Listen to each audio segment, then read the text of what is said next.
اس زمانے کی کہانی بھی ہمیں یاد ہے جب ہمارے پاس پہننے کے لیے کپڑے بھی نہیں تھے، پیوند لگے لباس پہنتے تھے۔ وہ وقت بھی ہمیں یاد ہے جب ہمارے پاس 2 گھوڑے تھے، 6 زرہیں تھیں، 8 تلواریں تھیں، 70 اونٹ تھے، اور ہمارے مقابلے کے اندر جو دشمن آیا تھا ان کے پاس 100 زرہ پوش نوجوان تھا، 950 کی تعداد کے اندر ان کا لشکر تھا، ان کے پاس گانے والی رنڈیاں بھی تھیں اور دادے عیش دینے والے ان کے پاس نغمے اور مزراب بھی تھے، کھانے پینے کے سامان بھی وافر تھے۔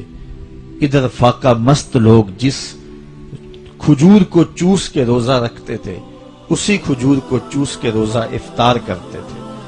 کیا بلال امیر تھا؟ کیا سلمان فارسی امیر تھا؟ کیا ابو ذر غفاری کسی امیر شخص کا نام ہے؟ کیا بدن کے اوپر پیوند لگے لباس پہننے والے وہ فاقہ مست کیا امراء کی فہرست میں آتے تھے؟ ہمیں تو وہ کہانی بھی اسلام کی غربت کی یاد آتی ہے کہ جب کے اندر 70 شہیدوں کے لاشیں پڑے ہوئے ہیں تو حضرت صفیہ حضور کی پھپھی اپنے بھائی حمزہ کے لیے 2 چادریں لے کر کے کفن کی آتی ہے، تو حضور علیہ السلام نے فرمایا کہ جس قبر میں حمزہ کو دفن کیا جائے اسی قبر میں مصعب بن عمیر کو بھی کفن دیا جائے اور دفن کیا جائے، اور کہا میرے چچا کے لیے اس کی جو بہن میری پھپھو جو 2 چادریں لے آئی ہے، کہا 1 چادر ہم مصعب بن عمیر کو دیں۔ یہ مصعب بن عمیر کون ہے؟ تاریخ پڑھو، کتنی دل آویز تاریخ ہے۔ مکے میں ایک امیر ترین خاتون ہے جس کے بیٹے کا نام مصعب ہے، اور وہ اپنے بیٹے کو اتنا خوبصورت لباس پہناتی ہے اور اتنے خوبصورت خوشبو اور عطر اس کو لگاتی ہے کہ مصعب بن عمیر جن گلیوں سے گزرتے تھے دیر تک وہ گلیاں مہکتی رہتی تھی۔ لوگ کہتے تھے یہاں سے مصعب گزر کے گیا ہوگا اس لیے یہ گلیاں مہک رہی ہیں۔ اچھا پھر مصعب پہ نظر پڑتی ہے میرے محمد عربی کی، اور مصعب بن عمیر حضور کی زلفوں کا اسیر ہو جاتا ہے۔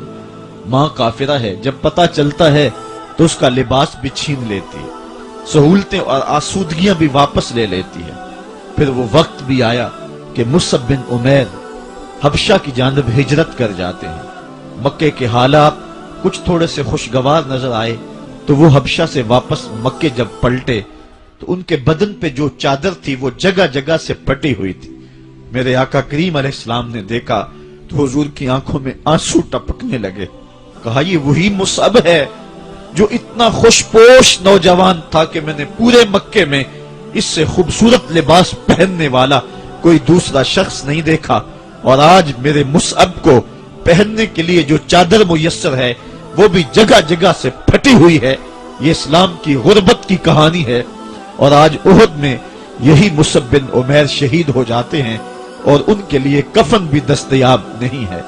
حضور نے کہا جو میرے چچا کے لیے 2 چادریں لائی ہیں ان میں سے ایک کا کفن مصعب کو دے دو نا، اور دوسری چادر سے کفن میرے چچا کو دے دیا جائے۔ اچھا حضرت مصعب کے لیے بڑی چادر رکھ دی گئی، اور حضرت امیر حمزہ کے لیے جو چادر تھی وہ چھوٹی تھی، اگر سر ڈھانپتے تھے تو پاؤں ننگے ہو جاتے، اگر پاؤں ڈھانپتے تھے تو سر ننگا ہو جاتا۔ حضور نے فرمایا میرے چچا کا سر ڈھانپ دو اور پاؤں کے اوپر اذخر نامی گھاس ڈال دو۔ میں یہ اسلام کی غربت کی کہانی تمہیں سنا رہا ہوں، جب میرے رسول کے چچا کے لیے پورے کفن کا ٹکڑا بھی دستیاب نہیں تھا، اسلام اس وقت بھی عزت پا گیا تھا، اسلام اس وقت بھی ذلیل نہیں تھا، اسلام اس وقت بھی سربلند تھا، اور اسلام اس وقت بھی عزتوں کی مسند پہ تھا۔ یہ اسلام کا وہ دور ہے کہ جب حضور مسجد نبوی سے باہر نکلتے ہیں تو آگے حضرت عمر و ابو بکر رضی اللہ تعالی عنہما کھڑے ہیں، چہرے کے اوپر عجیب اداسی ہے۔ کہا عمر ابو بکر اس وقت کیوں کھڑے ہو؟ عرض کی حضور بھوک نے گھر میں ٹکنے نہیں دیا، ہم نے چاہا حضور کا چہرہ دیکھ لیں تو کچھ پیاس بجھ جائے، کچھ بھوک مٹ جائے۔ حضور نے فرمایا میرا حال بھی یہی ہے، جس چیز نے تجھے گھروں سے نکالا ہے وہی چیز مجھے گھر سے نکال لائی ہے۔ چلتے ہوئے حضرت ابو ایوب انصاری کے گھر کے قریب سے گزرے.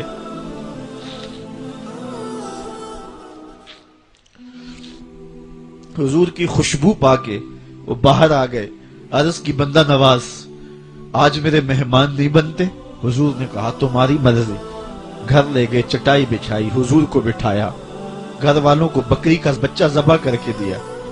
کہا جلدی جلدی کھانا تیار کرو, میرے آقا کو بھوک لگی ہوگی. یہ کہہ کے واپس آئے, حضور کے پاس بیٹھے, نظر چہرے پہ پڑی تو گھبرا گئے. نکاحت کے آثار اتنے واضح تھے کہ سمجھ آ رہی تھی کتنے دنوں سے حضور نے کچھ نہیں کھایا. اٹھ کے باغ میں چلے گئے, کھجوروں کا خوشہ توڑا, حضور کے سامنے رکھا. کہا بندہ نواز جب تک کھانا تیار نہیں ہوتا یہ کھجوریں تناول فرمائیں. تھوڑی دیر کے بعد کھانا دسترخوان پہ لگ گیا. حضور سے عرض کی گئی حضور آئیں کھانا تناول کرنے. حضور نے دسترخوان پر تشریف فرما ہو کر کے حضور نے کپڑا اٹھایا تو حضور نے جب دیکھا کہ کھانا ہے تو حضور نے ایک روٹی لی اور چند بوٹیاں اٹھائیں اور ایک خادم کو بلا کر کے کہا جاؤ ہمارے گھر دے آؤ, میری بیٹی فاطمہ کتنے دنوں سے بھوکی.